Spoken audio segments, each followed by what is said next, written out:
అప్పుడు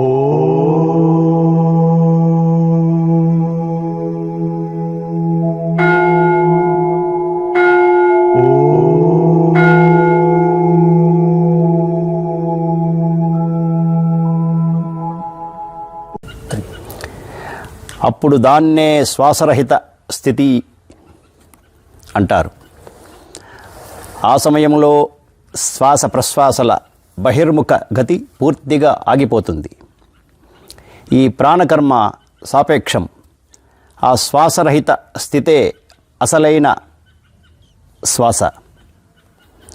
దీన్ని గురువచనం ద్వారా తెలుసుకోవాలి. ఈ అంతర్ముఖి ప్రాణాయామంలో బయటి వాయువును తీసుకోవడం కానీ విడవడం కానీ ఉండదు. ఈ ప్రాణాయామ ఆరంభంలోనే ఇడా పింగళులను విడిచి దేహంలో ఉన్న ప్రాణ అపానాలను తీసుకుని కర్మ చేయాలి. బయట గాలి బయటే, లోపలి గాలి లోపలే పనిలో మునిగి ఉంటాయి. కుటస్థం లోపల ఉండే ఖుదాయే లేదా స్వయం స్వరూప పురుషోత్తముడే మనుషులందరి శరీరాల్లో ఒకే భావంతో వర్తిల్లుతూ ఉంటాడు. హిందువు, ఆంగ్లేయుడు, ముసల్మాన్ మొదలైన రూపాల్లో వేరుగా ఉండడు. మూలంలో అంతా ఒక్కటే. మూలమే అద్వైత భావం. పార్థక్యం కేవలం ద్వైత భావం. అద్వైతంలో ప్రతిష్ఠితుడైన మీదట, అంటే స్థిరత్వంలో నెలకొని ఉన్న మీదట మరే పార్థక్యము లేదా భిన్నత ఎక్కడా ఉండదు. ఈ ప్రకారంగా అన్ని సంప్రదాయాలకు చెందిన హిందువులు అమీర్ ఖా, రహీముల్లా ఖా, అబ్దుల్ గఫూర్ ఖా మొదలైన అనేక మంది ముసల్మానులు, కూర్గ్ రాజ్యం కమిషనర్ గారైన ఒక ఇంగ్లీషు దొర, హజారీబాగ్ సూపరింటెండెంట్ ఆయన స్పెన్సర్తో సహా అనేక మంది ఆంగ్లేయ భక్తులు వారి దగ్గర శిష్యత్వం స్వీకరించారు. వారి డైరీలో ఈ విషయం రాసి ఉన్నది. విశ్వవరేణ్ణ పతిత పావనులైన ఇతర మహాగురువుల మాదిరిగానే యోగిరాజులు కూడా పతితులు, సమాజం చేత నిందితులు అయిన వ్యక్తుల పట్ల ఉదారభావంతో కృపాకరులై చాలా దయతో ఉండేవారు. యోగిరాజుల శిష్యుడైన అవినాష్ బాబు బెంగాల్ నాగపూర్ రైల్వే, ఇప్పటి ఆగ్నేయ రైల్వే దానెందు నౌకరీ చేస్తుండేవాడు. గురుదేవుల దర్శనం చేసుకోవాలన్న కోరికతో అతను ఒక వారం సెలవు ఇప్పించమని తన పై అధికారులకు దరఖాస్తు పెట్టుకున్నాడు. ఆ కాలంలో అతని పై అధికారి స్వామి యోగానందుల తండ్రి గారైన శ్రీ భగవతీ చరణ ఘోష్ గారు. భగవతీ బాబు గారు అవినాష్ బాబును పిలిచి ఇలా అన్నారు: మతం పేరిట నువ్వు ఇలా పిచ్చిలో పడితే ఉద్యోగంలో పైకి రాలేవు. ఆఫీసు పనిలో మనస్సు నిలుపు. అవినాష్ బాబు ఉదాసీన మనసుతో ఇంటికి నడిచి వెళ్తున్నాడు. దారిలో అతను భగవతీ బాబు గారు పల్లకిలో వెళ్తుండడం చూశాడు. దగ్గరికి వచ్చిన తర్వాత భగవతీ బాబు గారు పల్లకిలోంచి దిగి అతని కూడా నడిచి రావడం ప్రారంభించారు. అతన్ని ఓదారుస్తూ ప్రపంచంలో పైకి వచ్చే మార్గం ప్రశస్తమైందన్న దృష్టితో అవినాష్ బాబుకు నచ్చచెప్పడం మొదలుపెట్టారు. అవినాష్ బాబు విచారంగా ఆయన మాటలు వింటున్నాడే కానీ అతను మనస్సులో దయాళురైన గురుదేవులను తనకు దర్శనమివ్వమని ప్రార్థిస్తూనే ఉన్నాడు. ఇద్దరూ మైదాన మార్గంలో నడుస్తున్నారు. ఆ సమయంలో సాయంకాల సూర్యకిరణాలు ఉద్భాసితాలై ఉద్దీపన కావించే ఒక మాయాజాలాన్ని సృష్టించాయి. అకస్మాత్తుగా ఒక గజం దూరంలో యోగిరాజులు అలౌకిక శరీరాన్ని ధరించి ఆవిర్భవించడం వాళ్ళు గమనించారు. భగవతీ బాబు, మీ కింది ఉద్యోగి విషయంలో మీరు చాలా నిర్దయగా ఉన్నారు అన్నారు యోగిరాజులు.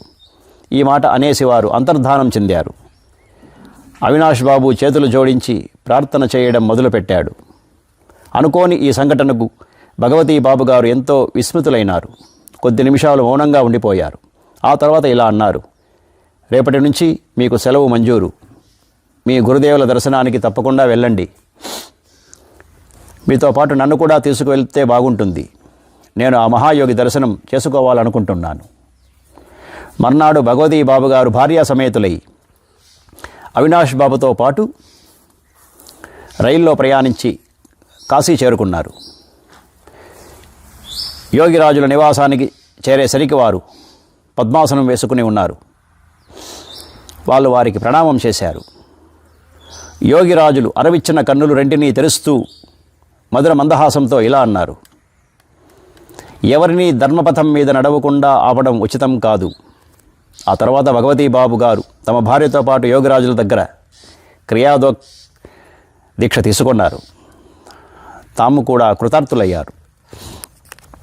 ఈ భగవతీబాబు గారే తమ అద్వితీయ పుత్రులైన ముకుందలాల్ గారు పుట్టిన కొన్నాళ్ళకు పసివాన్ని తీసుకుని భార్యతో పాటు దగ్గరలో ఉన్న కాశీకి వచ్చారు. ఆ సమయంలో ధ్యానమగ్నులైన యోగిరాజులు భక్తుల చేత పరివేష్టితులై ఉన్నారు. భగవతీబాబు గారి భార్య పసివాన్ని ఒళ్ళోకి తీసుకుని ప్రణామం చేస్తుండగా ఆ మహాయోగులు కళ్ళు తెరిచి చేతులు చాపి పసివాన్ని తమ చేతుల్లోకి తీసుకుని ఇలా అన్నారు: నీ కుమారుడు యోగి అవుతాడమ్మా. పైగా అనేక మందికి ఈశ్వరానుసంధానానికి దారి చూపిస్తాడు. సర్వదర్శనులైన ఈ మహాగురువుల ఆశీర్వాదం వల్ల ఈ ముకుందలాలే తర్వాత పరమహంస యోగానంద స్వామి అన్న పేరుతో ప్రసిద్ధి పొందారు. అంతేకాకుండా తూర్పు పడమటి దేశాల ప్రజలందరికీ క్రియాయోగం ద్వారా ఈశ్వరానుసంధానానికి దారి చూపించారు. స్వామి ప్రణవానంద గృహస్థ జీవితంలో ఈయన పేరు నీలమాధవ ముఖోపాధ్యాయ అనే మరో ప్రియశిష్యులు ఉండేవారు. గృహస్థ జీవితంలో ఈయన రైల్వే ఆఫీసులో నౌకరీ చేస్తుండేవారు. ఈయన సాధన ద్వారా ఉన్నతమైన ఆధ్యాత్మిక అవస్థ ఎంత రసమయంగా ఉంటుందో ఆస్వాదించి ఉన్నవారు. ఈయన ఎప్పుడూ బ్రహ్మానంద రసంలో మునిగి ఉండి ఆఫీసు పనులు బాగా చేయలేకపోతుండేవారు. ఉద్యోగంలోంచి ఎలాగో ఒకలాగా తప్పుకున్నట్లయితే సాధన ఇంకా అత్యధిక మనోయోగపూర్వకంగా చేయవచ్చునని అనుకున్నారు. అందువల్ల ఈయన ఉద్యోగం నుంచి విముక్తి కలిగించమని తమ గురుదేవులకు విన్నవించుకున్నారు. పెన్షన్ తీసుకో అన్నారు గురుదేవులు. ఈ కొద్ది కాలం నౌకరీలో ఏ కారణంగా పెన్షన్ తీసుకోనండి అన్నారు ప్రణవానంద గారు. నువ్వేది కోరితే అది, కానీ ఏదో ఒక కారణం చూపించు. మరునాడు ప్రణవానంద గారు శరీర అనారోగ్య కారణం చూపిస్తూ పెన్షన్ కోసం దరఖాస్తు పంపారు. అనుకోకుండా అది త్వరలోనే రైల్వే డాక్టర్ల ఆమోదం, ఉన్నతాధికారుల ఆమోదం పొంది దరఖాస్తు మంజూరైంది.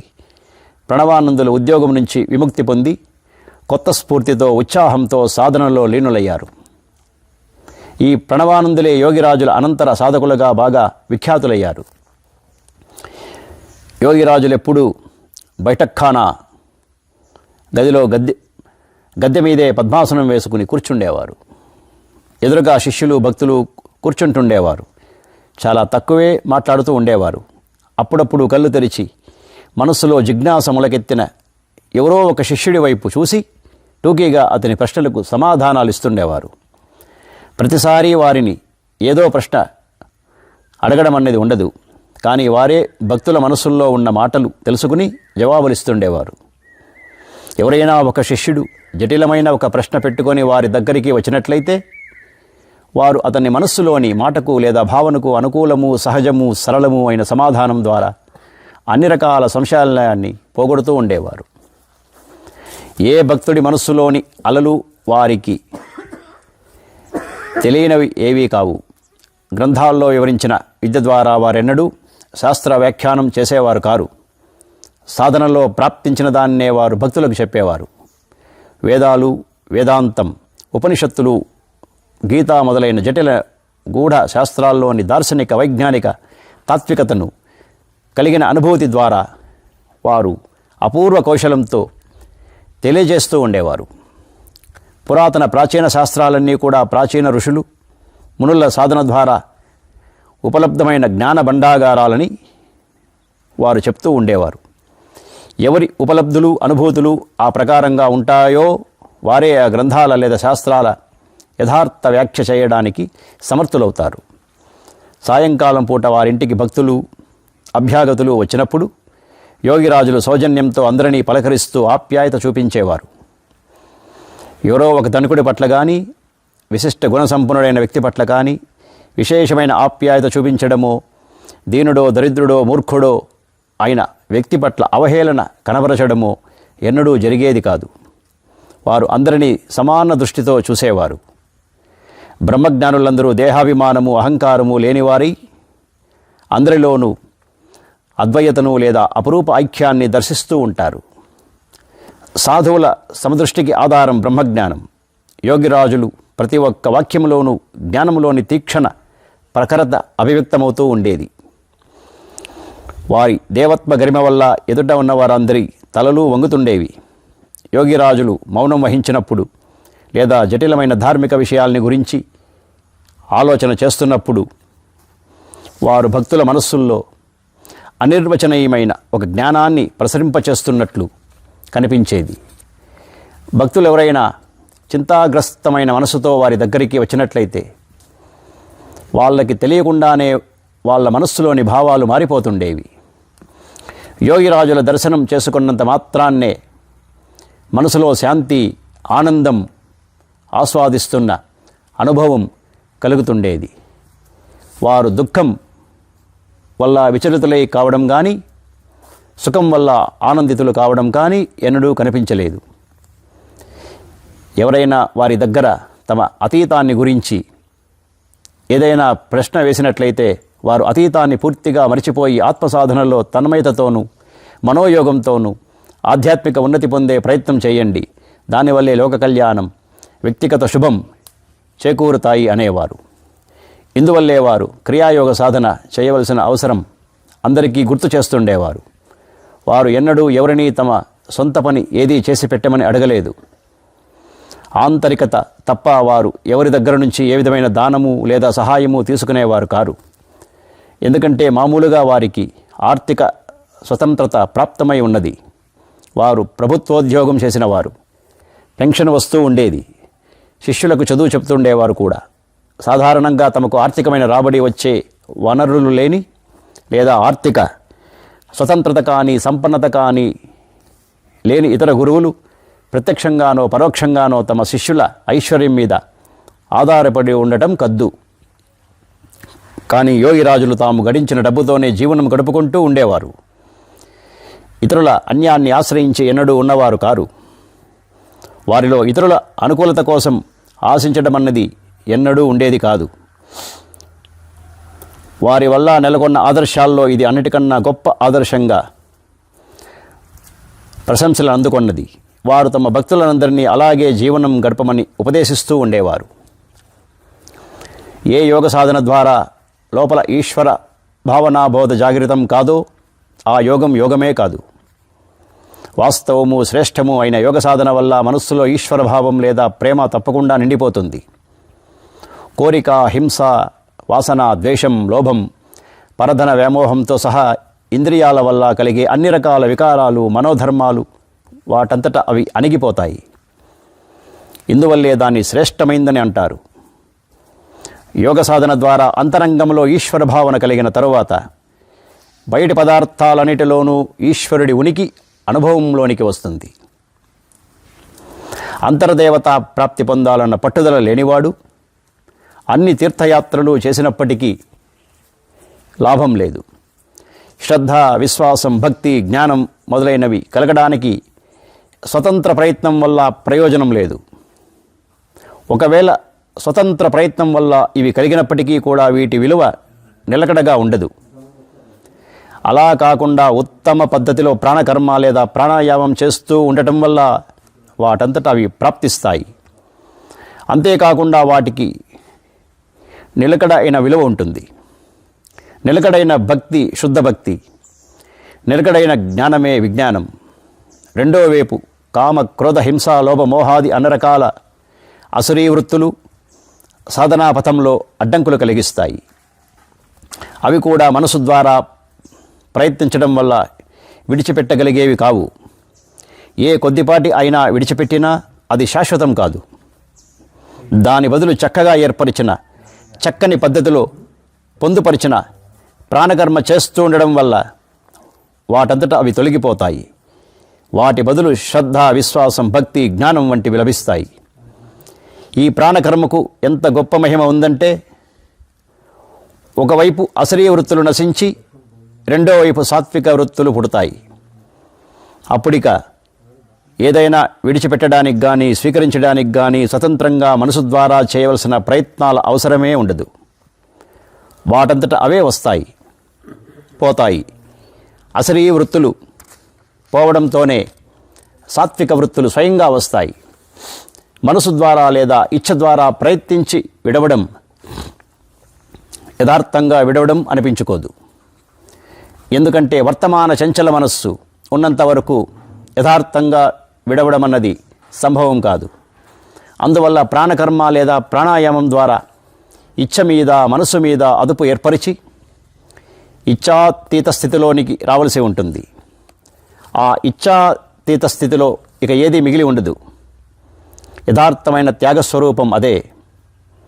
అందువల్ల వారు అందరికీ ఇలా చెప్తుండేవారు, ఆకలి వేసిన వాడికి అన్నం వల్ల ఎంత ప్రయోజనముందో మోక్షాన్ని కోరేవాడికి క్రియ ప్రయోజనం కూడా అంతే ఉంది. ఇతరులకు వచ్చిన రోగాలను కానీ పాపాలను కానీ నశింపచేయడానికి వారు వాటిని తామే స్వీకరించిన సందర్భాలు అనేకసార్లు కనిపించాయి. ఈ కారణంగానే వారు అప్పుడప్పుడు జబ్బుపడుతూ ఉండేవారు. మహాయోగులు ఆధ్యాత్మిక ఉపాయాల ద్వారా ఇతరుల రోగాలను పాపాలను స్వయంగా తమ ఒంటి మీదికి తెచ్చుకొని వాళ్లకు సంకట విముక్తి కావించడంలో సమర్థులవుతారు. ఈ విధంగా మహాయోగులు తమ శిష్యులను రక్షిస్తుంటారు. ఉన్నత స్థాయిలో ఉన్న తమ శిష్యుల సాధనలో మరింత వేగంగా అభివృద్ధి కలగడం మంచిదని వారికి తెలిసినప్పుడు వారు అలా చేస్తుంటారు. ఇందులో వారికి కొద్ది కాలం పాటు తప్పకుండా క్లేశం కలుగుతుంది. కానీ ఆధ్యాత్మికంగా హాని ఏమీ కలగకపోగా ఉపకారం జరుగుతుంది. యోగ సాధనలోనూ ఆధ్యాత్మ చేతనలోనూ ఉన్నత స్థాయిలో నిలిచిన తమ శిష్యులకు యోగిరాజులు స్వయంగా అనేక మాటలు ఉత్తరాల ద్వారా తాము అధిక ప్రాముఖ్యమిచ్చే విషయాలను ఉల్లేఖిస్తూ ఉండేవారు. వారు ఒకసారి ఇలా రాశారు, నేను ఇప్పుడు ఇంకా ఎంత చేయాలి? ప్రజల కోసమే నేను జబ్బుపడ్డాను. క్రియ చెయ్యండి, భయమేమీ లేదు. పైగా ఒకరికి ఇలా రాశారు, ఈ నా శరీరం మీదికి నేను ఆయన రోగాన్ని ఎంత తెచ్చుకున్నానో, ఎంత అనుభవించానో. చెమురు లేకపోతే దీపం కొండెక్కిపోతుంది. ప్రకృతికి విరుద్ధంగా దేహంలో జీవనం ఎంతకాలం వరకు ఉంటుంది? ఆత్మకు చావు రాదు. ఎందుకంటే ఆత్మే మహాకాల స్వరూపం. స్థితిపదం కాలం కంటే కూడా పైన ఉన్నది.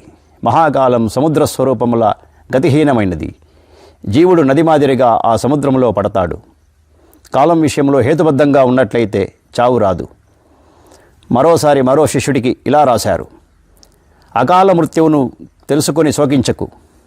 జీవుడి విషయంలో కాలాకాలాలు అన్నవి కలుగుతాయి. అవి కాలానికి అకాలం లేదు. ఇందువల్ల సమస్త కాలాల్లోనూ కాలరూపమైన హంసకు శరణాపన్నుడై ఉండడం జీవుడి కర్తవ్యం. ఇక్కడ శ్వాస ప్రశ్వాసలనే కాలరూపమైన హంస అని చెప్పారు. దాని శరణు పొందడం వల్ల కాలానికి అతీతమైన స్థితి ప్రాప్తిస్తుంది. మహాయోగులు తమను అనుసరించే శిష్యులకు ఉపకారం చేయడం కోసం చాలాసార్లు ప్రయోజనవశంగా వాళ్ళ రోగాలు తమ శరీరం మీదకి తెచ్చుకుని వాళ్లకు రోగ విముక్తి కలిగిస్తుంటారు. దీన్ని వాళ్ళ అకారణ కృప అని అంటారు. యోగిరాజులు కూడా చాలాసార్లు భక్తులకు ఉపకారం చేయడానికని అలా చేయడం కనిపించింది. అందుకే వారు అంటుండేవారు, అవిచ్ఛిన్నంగా ప్రవహిస్తూ ఉండే అనంత మహాకాలం అఖండమని. కేవలం శ్వాస ప్రశ్వాసలు తీసుకోవడం విడవడం వల్లనే అఖండ కాలం ఖండరూపంగా కనిపిస్తుంది. కానీ నిజానికి అది అఖండం. దాంట్లో ఎక్కడ ఖండం అనేది ఏదీ లేదు. అది అవిచ్ఛేద్యం. ఆ మహాకాల ఘటంలో అంటే దేహం లోపల హంస రూపంలో ప్రతి ఒక్క జీవుడి దేహంలోనూ కనిపిస్తూ ఉంటుంది, విరాజిల్లుతూ ఉంటుంది. ఇందువలనే వారు ఈ శ్వాస ప్రశ్వాస రూపమైన హంసను ఆశ్రయించండి. అప్పుడిక శరణాపనులైన ఆ స్థితిలో కాల అకాలం లేదా మృత్యువు అన్నది ఉండదు అనేవారు. యోగిరాజుల శిష్యుల్లో లేదా భక్తుల్లో కాశీకి దూరంగా ఉన్నవాళ్ళు అప్పుడప్పుడు గురుదేవుల దర్శనం కోసం కాశీనగరానికి రావడం అనుమతి కోరుతూ ఉత్తరాలు రాసినప్పుడు వాటిలో చాలామందికి జవాబు ఇస్తూ ఇలా రాశారు వారు: మీ కూటస్థం లోపల నేను ఎప్పుడూ ఉంటూనే ఉన్నప్పుడు మళ్ళీ ఈ మాంస్తాకిల దేహాన్ని చూడ్డానికి రావడం వల్ల ప్రయోజనం ఏముంది? ఈ ప్రకారంగా అనేక ఉత్తరాల్లో ఎప్పుడైనా ఎవరికైనా ఇలా రాస్తుండేవారు. దర్శనం కోసం ఇంత ఆత్రం ఎందుకు? ఈయన మాంస్థాకిల దేహాన్ని చూడడం వల్ల లాభమేమిటి? కూటస్థం మీద గురి ఉంచండి, అదే నా రూపం.